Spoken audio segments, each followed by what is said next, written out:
ଖ୍ରୀଷ୍ଟରେ ପ୍ରିୟ ଭାଇ ଭଉଣୀମାନେ ଆଜିର ଭିଡ଼ିଓରେ ଆମେ ବଜରଙ୍ଗ ଦଳର ଧୋତିକୁ ଆମେ ଖୋଲିବା।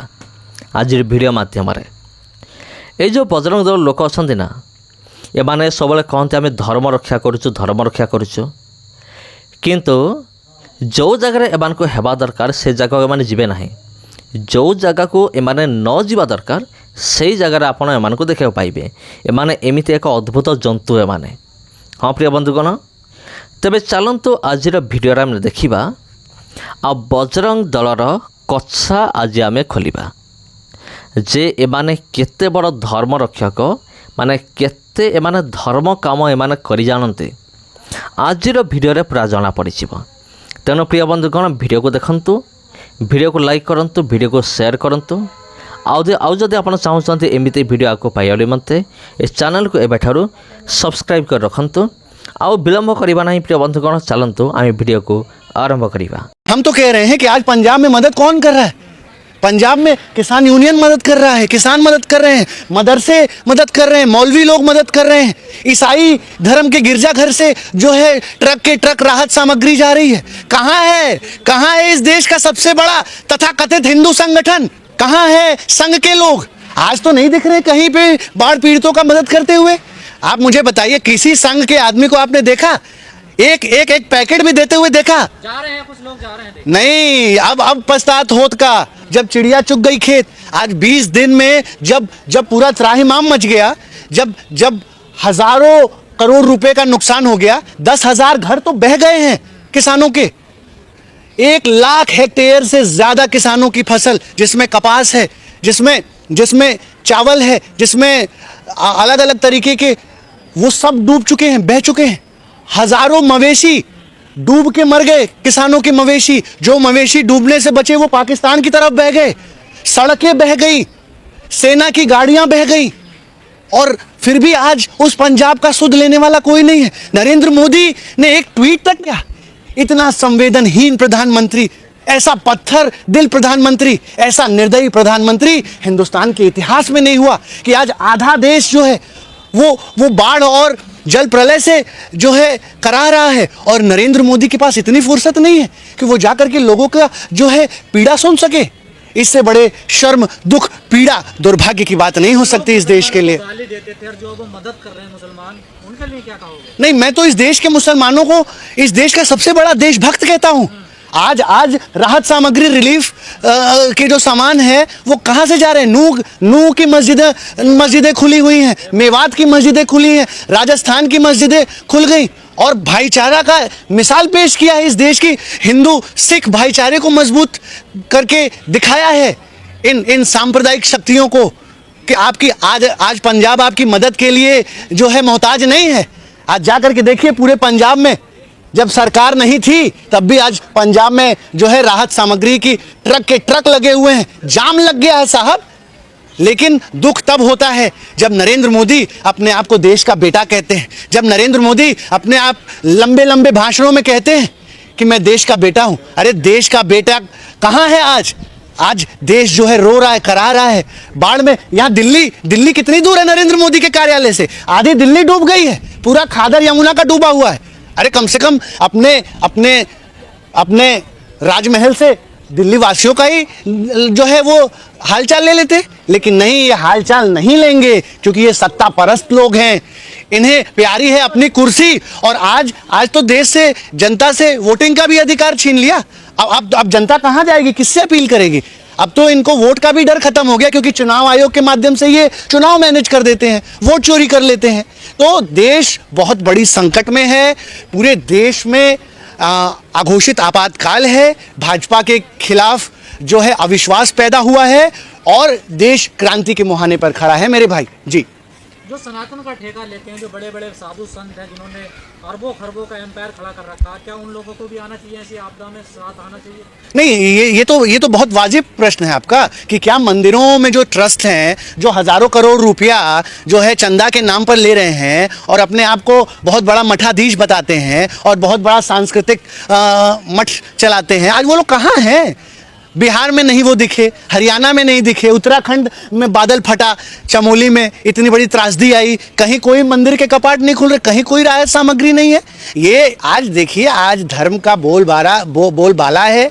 पूरा देश जो है धर्म की अफीम सुंघा दी गई है और उसके नाम पर पाखंड, अंधविश्वास को प्रश्रय दिया जा रहा है। आज किस मुंह से हम कहें कि हम जो है, हम भारतीयता हमारे अंदर है, जब एक भारतीय एक भारत का नागरिक दूसरे भारत के नागरिक की मदद करने को तैयार नहीं है। आज सरकार की सबसे बड़ी जरूरत है। पर सवाल ये भी खड़ा हो रहा है कि पंजाब की मदद तो हर कोई करने के लिए जा रहा, लेकिन जैसे दिल्ली हो गया, बिहार हो गया, उत्तराखंड हो गया, वहाँ नहीं पहुँच पा रही है इतनी बड़ी। नहीं, देखिए जब सरकार ही हृदय शून्य हो जाए, जब सरकार ही अपनी जिम्मेदारी से भागने शुरू हो जाए, जब सरकार ही एक कार्यालय से एक नागपुर से चलनी शुरू हो जाए, तो फिर देश, वही तो मैं कह रहा हूँ कि जब चुनाही है उसके कत्लेआम का हुनर देखकर, तो क्यों डर रहे हो लाशों का शहर देखकर? लोग मरते रहेंगे, लोगों के घर बहते रहेंगे, युवा ऐसे ही लाठी खाते रहेंगे, किसान ऐसे ही आत्महत्या करता रहेगा, क्योंकि अब लोकतंत्र बचा नहीं है इस देश में। ये India has become a partial democracy now. अब वो डेमोक्रेसी नाम की चिड़िया उड़ चुकी है। जिस देश में पारदर्शी चुनाव नहीं हो सकता, जिस देश में पूरा इलेक्टोरल रोल ही संदिग्ध है, जिस फ्री एंड फेयर इलेक्शन जो है वो किसी भी लोकतंत्र का नींव होता है, और जब फ्री एंड फेयर इलेक्शन ही नहीं है, पारदर्शिता ही नहीं है, तो फिर भूल जाइए, अब तो और बुरा समय आने जा रहा है, क्योंकि तानाशाह और मजबूत हो रहा है। और इस तानाशाह के रावण की तरह 10 सर हैं। ये सिर्फ नरेंद्र मोदी नहीं है, इस बात को इस देश की जनता समझे। इसके साथ कॉरपोरेट हैं, इसके साथ कट्टरपंथी हैं, इसके साथ चरमपंथी हैं, और इस तरीके से ये बहुत बड़ा रावण इस देश में तैयार हो चुका है। अब अगर इस देश की जनता नहीं जागेगी और अब अगर क्रांति की अलख नहीं जगाएगी, मैं तो यही कहूँगा कि अब क्रांति के अलावा इस देश के सामने कोई रास्ता नहीं बच गया है। आज पूरा देश त्राहिमाम कर रहा है, देश जो है पीड़ा में है, हर जगह जो है जल प्रलय ही प्रलय है, जान माल का देश को नुकसान हो रहा है।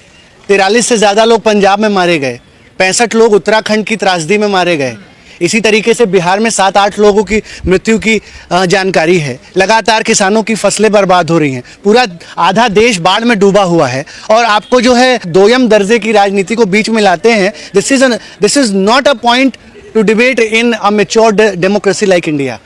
मतलब अब इस देश की राजनीति इस स्तर पर गिर चुकी है कि मतलब अपनी मरी हुई माँ का इस्तेमाल जो है वो राजनीति के लिए किया जाएगा। ये इससे बड़ा मतलब नैतिक पतन भारत की राजनीति का नहीं हो सकता है।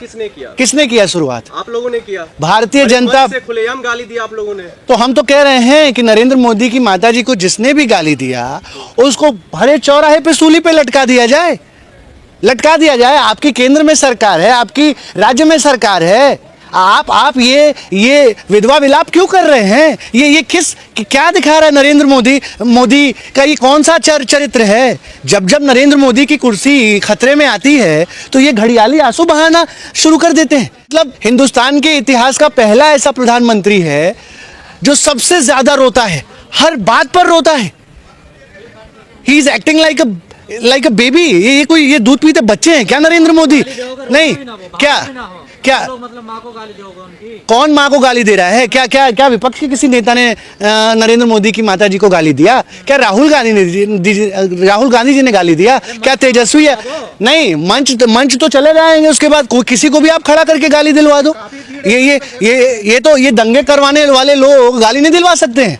जो लोग मंदिरों में मांस फेंकवाते हैं और मुसलमानों को बदनाम करते हैं, अभी आगरा की घटना है कि कैसे बजरंग दल के और तथाकथित हिंदू संगठनों ने जो है गौ मांस जो है मंदिर में फेंकवाया और एक मुस्लिम समुदाय के खिलाफ मुकदमे कराए। इन लोगों ने गोधरा में जो है किस तरीके से दंगे कराए। तो जो लोग गोधरा करा सकते हैं, जो लोग सांप्रदायिक हिंसा भड़का सकते हैं, वो किसी आदमी को मंच से प्लांट करके गाली नहीं दिलवा सकते हैं।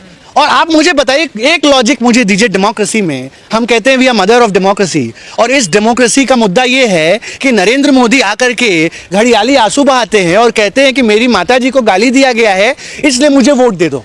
मतलब कितने और गिरेंगी इस देश की राजनीति? आप मुझे बताओ, मरे हुए शहीदों के नाम पर वोट मांगते हैं, हाँ?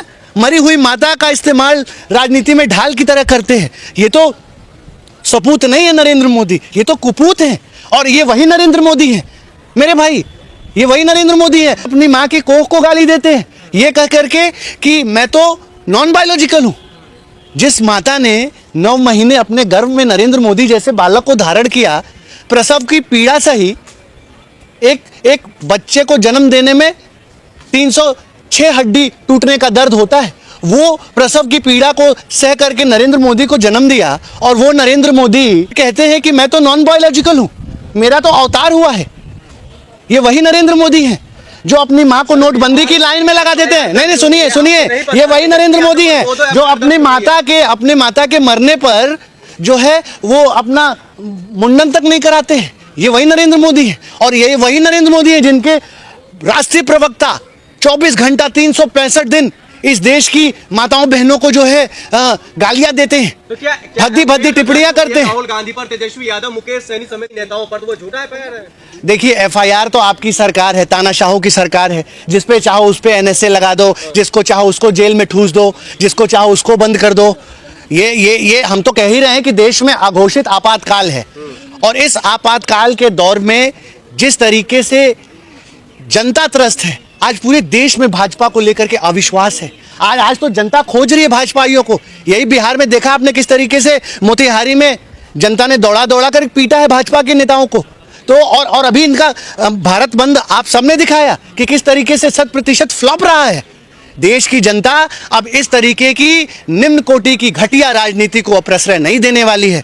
बिहार की जनता के पास अनेकों समस्याएं हैं। आज बिहार जो है बेरोजगारी से जूझ रहा है, बाढ़ से जूझ रहा है, आपदा से जूझ रहा है, उसकी कोई सुध लेने वाला नहीं है। मैं यही कहूंगा कि निकलो घरों मकानों से, जंग लड़ो बेईमानों से, तब लड़े थे गोरों से, अब लड़ना है इस देश के संविधान को खत्म करने वाले, इस देश के लोकतंत्र की हत्या करने वाले चोरों से। धन्यवाद। जय हिंद।